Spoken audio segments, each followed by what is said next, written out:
Sabe como a vida consegue pegar um lugar que é pura rocha, talvez até fogo, e transformar numa floresta cheia de vida? Parece mágica, né? Mas não é. O nome disso é sucessão ecológica. E é sem dúvida uma das histórias mais incríveis da natureza. Bora entender como a vida constrói mundos inteiros, literalmente do zero. Então, a grande questão que vai nos guiar é exatamente essa. Como é que algo vivo consegue essa proeza de transformar uma rocha dura sem nada numa floresta super complexa? Parece uma tarefa impossível, não é mesmo? Mas a gente vai ver como a natureza dá um jeito. E olha só, essa imagem aqui, ela é basicamente um resumo de toda essa jornada. A gente sai da rocha pelada, aí chegam os primeiros seres vivos corajosos e, aos pouquinhos, a coisa vai evoluindo até virar essa comunidade estável, super complexa. É um processo lento, viu?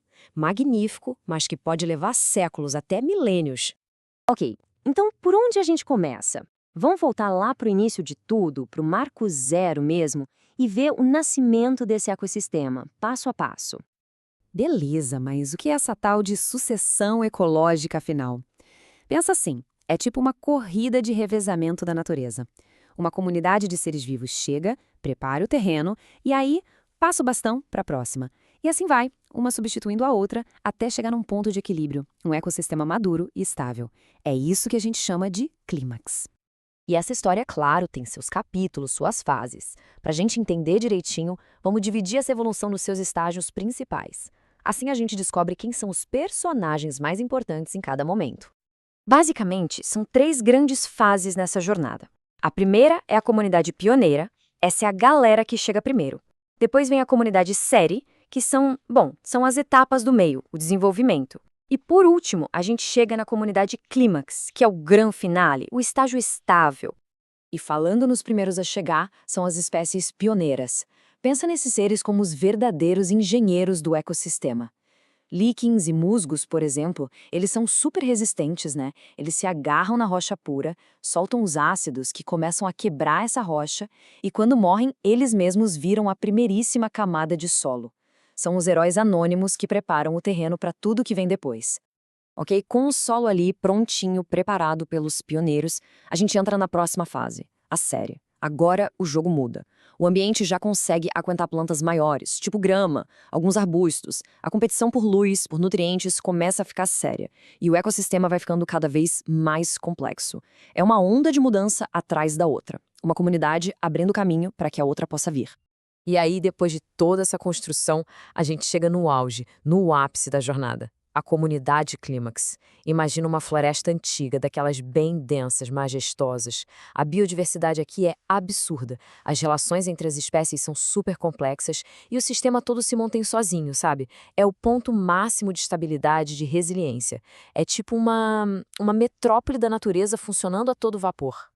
Mas calma lá, que a história tem uma reviravolta. Acontece que essa jornada toda não começa sempre do mesmo jeito. Existem dois pontos de partida bem diferentes.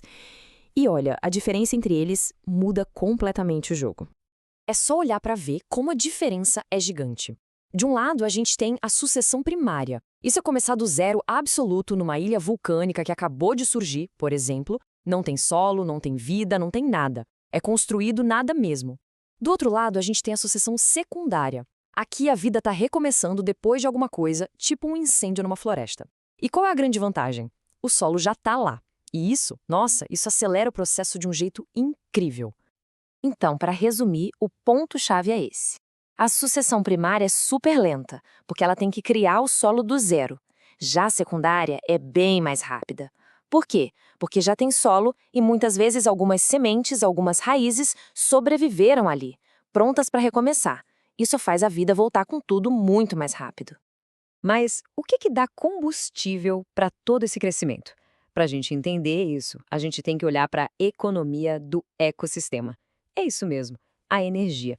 Todo sistema vivo funciona com um balanço de energia. E com as florestas, claro, não seria diferente. E a chave para essa economia está numa sigla, PPL. É a produtividade primária líquida. Pensa comigo. As plantas, pela fotossíntese, produzem uma quantidade total de energia, a ppb. Só que para viver, elas gastam uma parte dessa energia, que é a respiração, o R. A ppl é o que sobra, é o lucro de energia que o ecossistema pode usar para crescer. Essa tabela aqui deixa tudo bem claro, olha só. Lá no comecinho, nos estágios pioneiros e intermediários, o ecossistema é como um jovem em fase de crescimento, sabe? Ele produz muito mais energia do que gasta. O resultado? Uma PPL lá em cima e um crescimento super acelerado. Agora, na comunidade clímax, a história é outra. O foco muda. A produção e o consumo de energia ficam quase iguais. A PPL fica baixinha, quase zero. O objetivo não é mais crescer, e sim se manter, ficar estável, em equilíbrio. Então, depois dessa jornada toda, qual é a foto final de um ecossistema maduro? Vamos dar uma olhada nas características de uma comunidade clímax. Conforme o ecossistema vai amadurecendo, a complexidade simplesmente explode. A quantidade total de matéria viva, o que a gente chama de biomassa, cresce absurdamente. E junto com isso vem uma explosão de biodiversidade. Mais espécies diferentes significam mais profissões, ou seja, mais nichos ecológicos. E as relações entre todos os seres vivos viram uma teia gigante, super complexa e forte. Mas, claro, essa maturidade toda tem um preço, uma troca. Como o crescimento para, a liberação de oxigênio para a atmosfera também diminui bastante. E uma coisa curiosa, os nutrientes no solo também diminuem. Mas atenção, não é que eles sumiram, é que agora eles estão todos investidos, presos na biomassa, nas plantas e nos animais. O sistema fica mega eficiente, reciclando tudo internamente e sem perder quase nada para fora. Isso tudo leva a gente a pensar numa última coisa. O que a sucessão ecológica nos mostra é que a natureza nunca está parada. É um fluxo sem fim de construir, destruir, reconstruir. Mesmo a floresta mais madura e estável pode sofrer um incêndio, uma tempestade, e o ciclo todo recomeça.